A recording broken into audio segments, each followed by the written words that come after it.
YS Sharmila కొడుకు రాజారెడ్డి రాజకీయాల్లోకి entry ఇవ్వబోతున్నాడా? Pulivendula ఉప ఎన్నికల కోసమే రాజారెడ్డి గారిని ఎంట్రీ ఇచ్చేలాగా షర్మిల గారు ప్లాన్ చేస్తున్నారా అనే విషయాలు అయితే తెలుసుకుందాం. దీని గురించి అయితే మాట్లాడేందుకు ప్రస్తుతం మనతో పాటు సీనియర్ పొలిటికల్ అనలిస్ట్ డివిఎస్ గారు ఉన్నారు. నమస్తే అండి. నమస్తే సార్, రాజారెడ్డి గారు రాజకీయాల్లోకి ఎంట్రీ ఇవ్వబోతున్నారా? ఇప్పుడు పులివెందుల ఉప ఎన్నికలు ఏవైతే ఉన్నాయో దానికోసమే ఇప్పుడు రాజకీయంగా ఎంట్రీ ఇవ్వాలని చెప్పేసి షర్మిల గారు ప్లాన్ చేస్తున్నారా? అంటే ఇప్పుడు రాజారెడ్డి ఈరోజు షర్మిలతో కలిసి కర్నూలు వెళ్ళాడు. మరి విజయమ్మ ఆశీర్వదించి పంపిందంటున్నారు.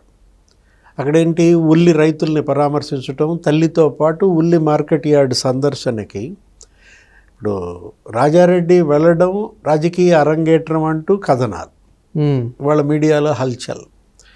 అంటే ఇప్పుడు పులివెందుల అసెంబ్లీకి ఉప ఎన్నిక అంటున్నారు.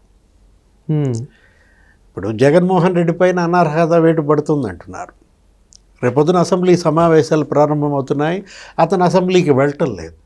60 రోజులు వరుసగా అసెంబ్లీకి గనక గైర్ హాజరైతే స్పీకర్ మరి వాళ్ళపైన అనర్హత వేటు వేస్తారంటున్నారు. ఇప్పుడు మళ్ళీ వాటికి ఉప ఎన్నికలు వస్తాయన్న నేపథ్యంలో మొన్ననే బీటెక్ రవి ఛాలెంజ్ చేశాడు.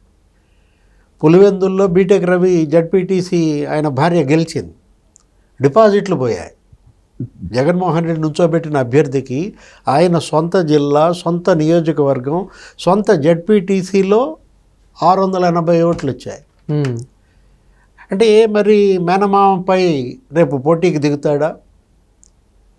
పులివెందుల అసెంబ్లీకి ఉప ఎన్నిక రాబోతున్న నేపథ్యంలో ఇప్పుడు మేనల్లుడు వర్సెస్ మేనమామగా నడుస్తుందా? అన్నపై తన కొడుకుని పోటీకి దించబోతుందా షర్మిల? ఇప్పుడు ఏంటి, అబ్బాయి పెళ్ళి మొన్న అయ్యింది, లాస్ట్ ఇయర్. రాజారెడ్డి వివాహం సంవత్సరం ఒక ఎంత 2 years, సెకండ్ ఇయర్ అనమాట. ఆ పెళ్ళప్పుడు అది కూడా ఒక పెద్ద ప్రహసనం అయింది. పెళ్ళి శుభలేఖ ఇవ్వడానికి మరి షర్మిల ఇంటికి వస్తానన్నాయా అని అంటే అపాయింట్మెంట్ ఇవ్వాల. అపాయింట్మెంట్ ఇవ్వకపోతే అప్పుడు సీఎంగా ఉన్నాడు ఎవరు, జగన్మోహన్ రెడ్డి. అపాయింట్మెంట్ ఇవ్వకపోతే మరి ఆయన ధనంజయ రెడ్డికో ఎవరికో ఫోన్ చేసి చెప్పింది, ఏమని, ఆ గడప మీద పెట్టి వెళ్తానని. ఎందుకు వచ్చిందిలే అని చెప్పి మళ్ళా పిలిచారు. అంటే ఇప్పుడు బీజేపీ మీద భయంతో ఎక్కడ షర్మిల తన దగ్గరకు వస్తే తన కేసులు ఎక్కడ మళ్ళా బెయిల్ రద్దు అవుద్దన్న భయంతో వద్దన్నాడు. ఇప్పుడు ఇవాళ మరి ఆ పెళ్ళప్పుడే ఆ విధమైనటువంటి ఒక పెద్ద ప్రహసనంగా నడిచింది. అన్నా చెల్లెళ్ళ మధ్య సంబంధాలు ఏమాత్రం లేవు, కేసులు వేసుకుంటున్నారు, ఆస్తుల పంచాయతీలు నడుస్తున్నాయి.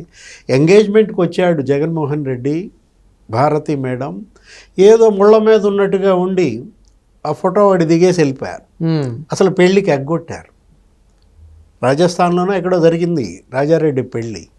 కాకపోతే ఒకటి, రాజారెడ్డి మరి వాళ్ళ రాజకీయ భవిష్యత్తు ఎత్తుకుంటున్నాడా? నిన్నటిదాకా మనం ఏమనుకున్నాం, అమెరికాలో ఉన్నాడు అతను, ఉన్నత చదువులకి అమెరికా వెళ్ళాడు. ఓక్రిడ్జ్ ఏదో స్కూల్లో చేశాడు ఇక్కడ. ఆ తర్వాత అక్కడికి వెళ్ళిన తర్వాత ఏం జరిగింది, అక్కడ ఏదో లవ్ మ్యారేజ్, ఇంటర్ క్యాస్ట్. అంటే ఇప్పుడు రాజారెడ్డికి మరి ఆ కత్తికి రెండేపుల పదునేనా? ఇప్పుడు 2 కులాలు. ఇప్పుడు ఆయన ఎవరు, ప్రియ రాజారెడ్డి భార్య మరి ఒక బలమైన సామాజిక వర్గానికి చెందిన నేపథ్యంలో ఇప్పుడు 2 కులాలు తనకి ఓటేస్తాయా రేపొద్దున? యాక్చువల్గా షర్మిలది విఫల ప్రయోగం. ఆమెకి ఇప్పటికీ రాజకీయం కలిసి రాలేదు. ఆమె తెలంగాణలో పార్టీ పెట్టింది, మళ్ళీ మూసేసుకుంది, అక్కడ పాదయాత్ర చేసింది. సరే, కేసీఆర్ని దించడానికి షర్మిల అక్కడ ఉపయోగపడింది కొంతవరకు. వాళ్ళని బదనాం చేయడానికి అప్పటి కేసీఆర్ క్యాబినెట్లో మంత్రులు, ఎమ్మెల్యేలు అవినీతి పరులు అనే ముద్ర బలంగా వేయగలిగింది పాదయాత్రలో. కాకపోతే ఇక్కడ కాంగ్రెస్ పార్టీలో చేరింది, ఏపీ కాంగ్రెస్ అధ్యక్షురాలుగా ఉంది. ఆమె మొన్న ఎన్నికల్లో పోటీ చేసి భంగపాటు. ఏది, విజయమ్మ ఓటేయమన్నా కూడా వేయలేదు. ఆ రోజు కడప పార్లమెంట్కి ఎన్ని వచ్చాయి ఆమెకి?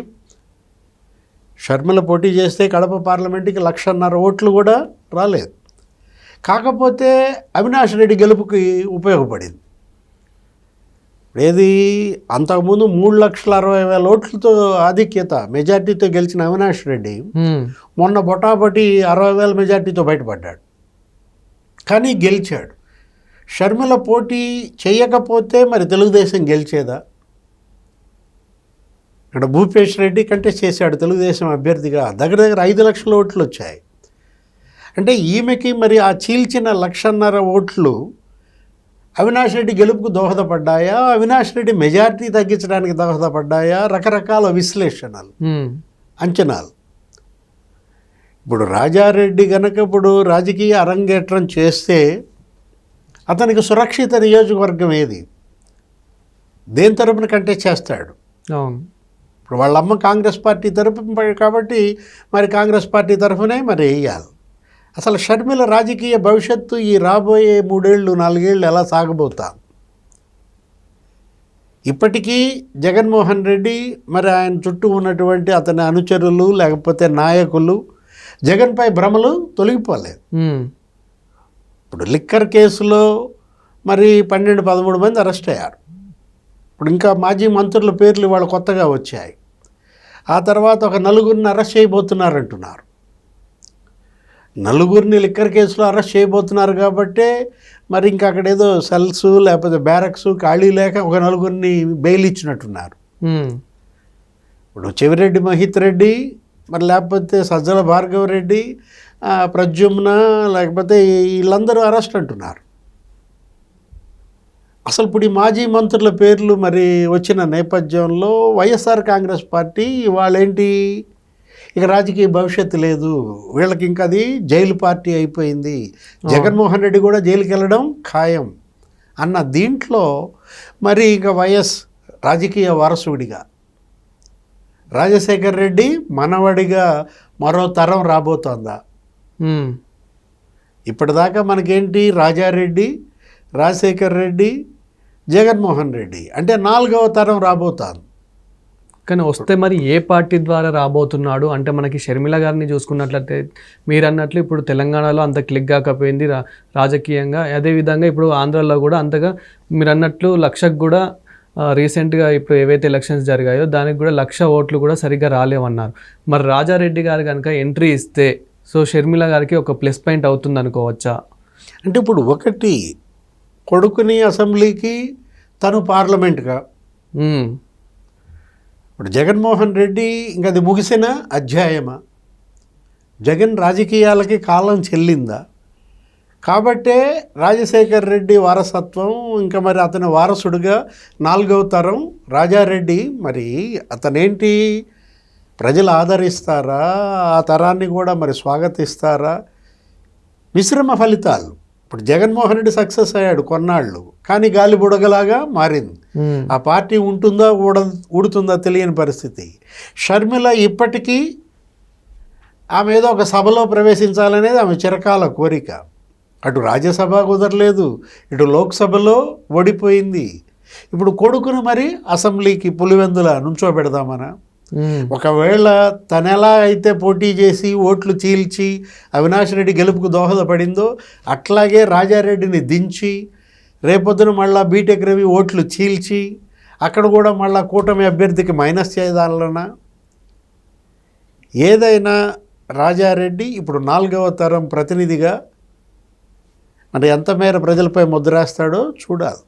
ఇంకా సుదీర్ఘ సమయం ఉంది, ఇంకా ఎంతో భవిష్యత్తు ఉంది, తొందరపడాల్సిందేమీ లేదు. Thank you sir. నమస్తే.